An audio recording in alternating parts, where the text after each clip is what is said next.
Father John told her over his shoulder. "Neither one nor the other.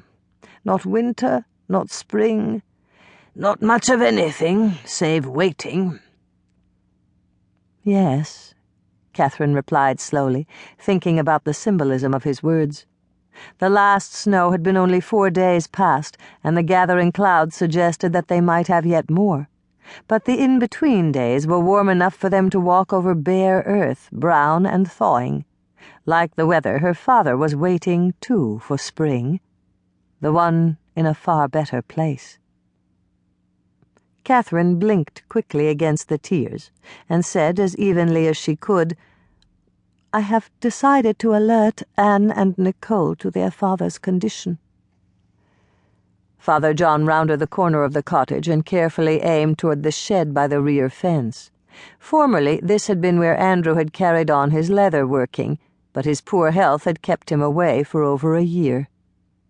John now leaned against the shed door to catch his breath. He eyed the clouds, the patches of snow upon the northern hills, the tangle of bare branches in the forest to the west. Anywhere but into his daughter's face. "It is a thing that needs doing," he finally said. "I hate to worry them over nothing," Catherine argued, more with herself than her father's statement. "You'd never forgive yourself if you left it until too late." He now did look directly into her eyes, and she could see the truth she did not want to acknowledge. She opened her mouth to object, to say that Andrew was certainly not as bad as all that.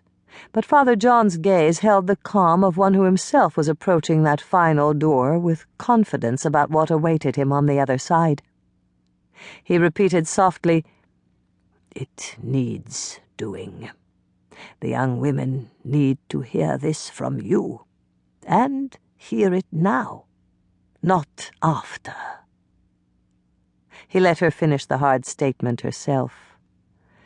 She used her apron's edge to wipe her eyes and took a deep, shaky breath. The fact was she had not wanted to write her daughters because it would mean putting the truth into words she had long attempted to avoid. Andrew's tools stood in careful array along the side wall. It seemed as though he had been there only yesterday and not left them untouched these many months. Only a strip of leather upon the workbench, curling and drying with age, indicated how long it had been. Catherine helped her father pry open the back shutters. She had no need of palaces nor fancy frocks, not even for a life where music and fine dinners were a part of her days. All she wanted was what she had here, she reflected as she gazed out the open window. Her cottage, her God, her life, and her husband. Her heart was gripped with a fear like none she had ever known. Andrew might indeed be taken from her. And soon. And she must write those letters. "Help me here, would you, daughter?" John Price waited for her to join him before shifting a saddle off a pile of ancient army blankets. They both coughed as the blankets were lifted and folded and set aside. When they arrived at the bottom item, her father cried, "Just where I thought it was, after all this time." It took Catherine a moment to recognize his old campaign chest. "Yes, daughter, not seen these many years. Left here when you and Andrew and I first moved to Georgetown. I have not touched it since." John Price fiddled in his waistcoat and extracted a rusty key. "But I found the key and the chest both without a moment's hesitation. There's a bit of life in this old codger yet." Catherine smiled and shook her head at him. She turned again to the chest. The seal of her father's old regiment and his final rank of major were stamped in chipped gold leaf upon the top.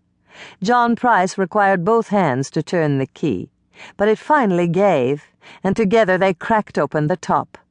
Inside were things she had last seen when packing for the move that had brought them here. Normally the memories associated with that tragic time, the remembered shame of Andrew having been drummed out of his regiment for aiding the French during the Acadian expulsion, would have been something else to avoid.